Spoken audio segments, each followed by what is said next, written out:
Hi everyone, my name's Katie and I am currently 6 weeks pregnant. These videos are designed to try and help you through your early stages of pregnancy and also just give a bit of information about what I'm going through now with mine. I'm also going to give you a little bit of information on how I managed during my first pregnancy, as my little girl is now 2.5.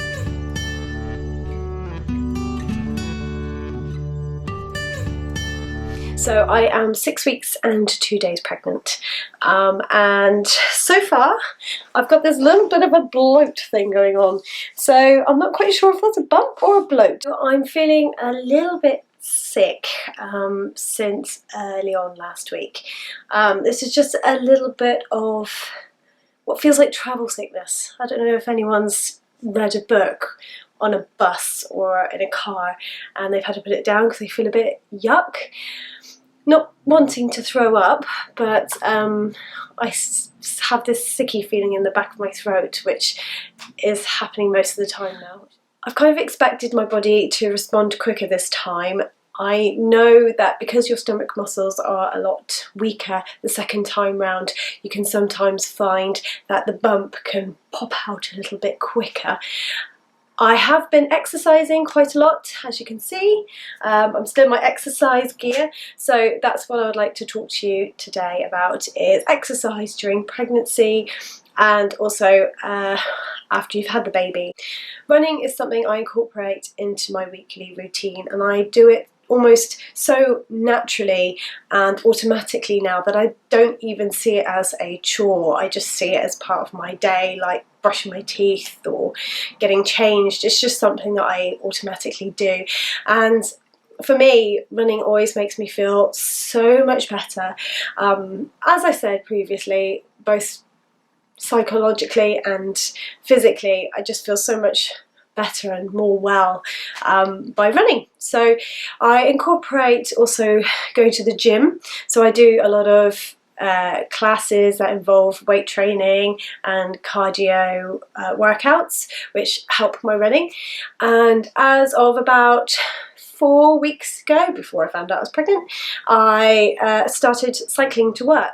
So everyone knows exercise is good for you, and it especially is when you're pregnant because it keeps all your muscles and tendons nice and loose, but keeps them strong at the same time, especially if you do things like a lot of stretches and yoga, but do a lot of strengthening exercises with some sort of light weights, do a lot of squats, things like that. So this is the sort of thing I incorporate as well as my running training.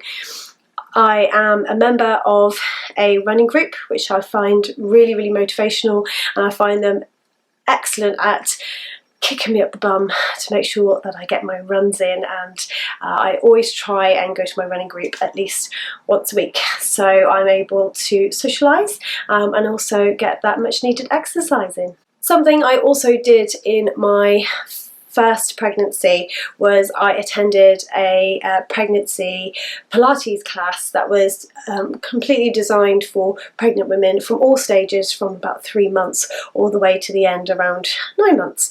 And this was led by a lady who used to be a midwife, and she had triplets of her own, and she was absolutely fantastic. She gave us loads of support, both with our bodies, but also she was there to give us a lot of support in what was there to come. She answered a lot of questions in regards to childbirth, early parenting months, and she was absolutely fantastic. Her enthusiasm was infectious, and I suggest that if you do have a pregnancy yoga or Pilates class near you, if anything, it will get you socialising with other mums who live really close to where you live. So once you all have the babies, it would be really great to meet up just for a bit of extra support and just that little bit of guidance and just someone to have a chat to.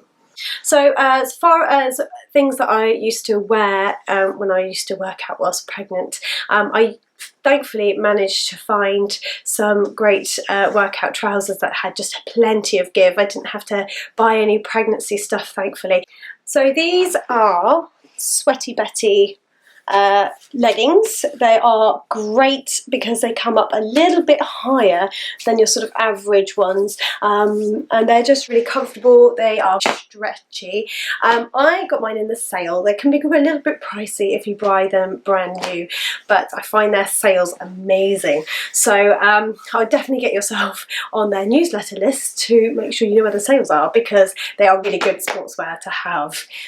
So experts say that in order to have an effective exercise routine or an exercise stint, you need to do up to 30 minutes or more, and that's enough for me. I don't know about anyone else, but that is basically to make sure you get the most of your exercise, especially if you find that very rare odd 30 minutes in your day. You want to make the most of your exercise. So do whatever is going to be more suitable for you and something that you're going to want to enjoy.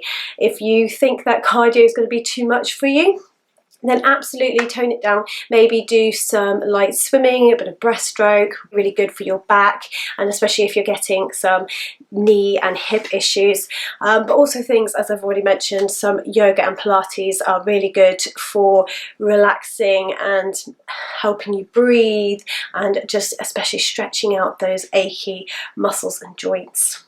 One thing I will say though is that if you're going to do Pilates or yoga, make sure that you do it with a class that accommodates your pregnancy, as it's not recommended that you stay on your back for long periods of time, especially with the baby resting on your abdomen. So just make sure that any class that you go to accommodates your pregnancy, and you let the instructor know before you carry them out. So personally, I don't like sitting around too much. I'm quite an active person.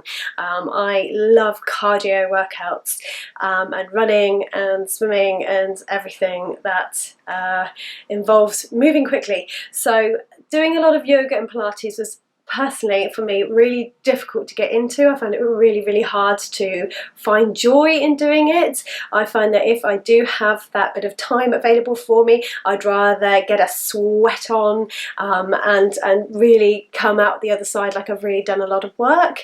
I know that yoga and Pilates can be especially difficult, but I'm just not very good at sitting still. So for me, cardio exercise and finding sports that were safe for me to do whilst pregnant, but also made me feel like my body was doing a lot of work, was really important for me.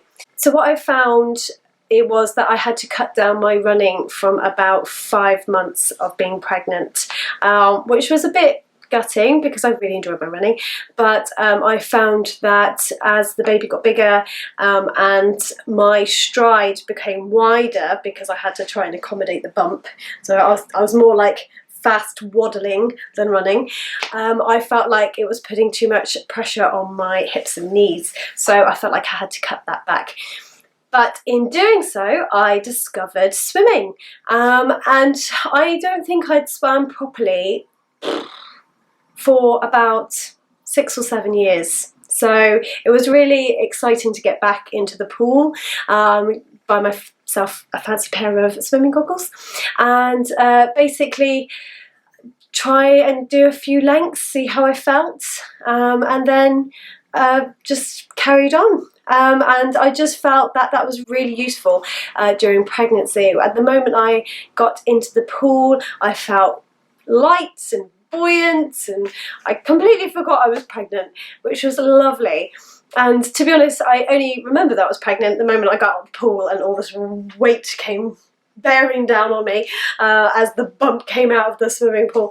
But it was a great thing to get into, and I advocate anyone who is in the early stages of pregnancy to think about signing up to a gym or get to know their local swimming pool, because you will probably find that you'll be there quite often during the later stages, especially if, like me, you're quite used to exercising quite regularly and you want that little bit of extra cardio workout in your day, but you can't do running or heavy cardio exercises like aerobics anymore. So get down to the swimming pool. I really recommend it. You will not regret it. I also at some point suggest you get yourself a little sports watch. I have got an Apple Watch which I Didn't particularly think was that interesting at the beginning, but after having it for about a year, especially with a toddler, because all your phone calls and messages ping up on it, and sometimes if you're like me, I put my phone down, I have no idea, I haven't seen it for about 4 hours, and you start getting messages on it. It's absolutely wonderful because you can literally just have a look and see what your messages are, which are wonderful. But as far as the sports part is concerned, finding it useful to help motivate me into getting some more exercise.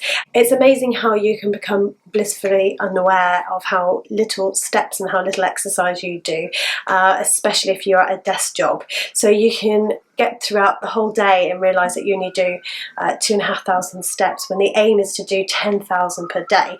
You can get a little bit obsessed about it though, so just to give you a warning that you could be checking it every 2 minutes like I do.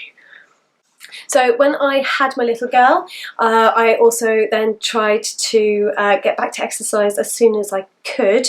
I was very aware of doing my pelvic floor exercises or my Kegel exercises, depending on what you call them. So I was really encouraged to do these from day one.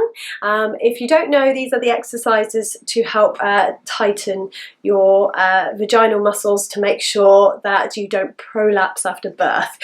So you have to do these. Trying to do them as often as I can in between doing things like driving to work. I try and do them, but sometimes you forget, and I forget. But we're told to do them as often as we can, so I've got to get them in there somewhere. What I did was I found something called buggy-fit when I had my little girl, and this was based in a park, and it does what it says in the tin really. You bring your buggy with your baby and you come along to the park, and there are 1 or 2 instructors there, and they give you a circuit exercise routine there in the park, nice wide open air, and you can bring your baby along and you can stop when you want, you can stop and feed them when you need to, you can stop and rest if you need to, and they're also specialists in postpartum exercise, so they will give you loads of advice on how to stretch safely and how to exercise safely, and also they will get you doing those Kegel exercises, so that's great.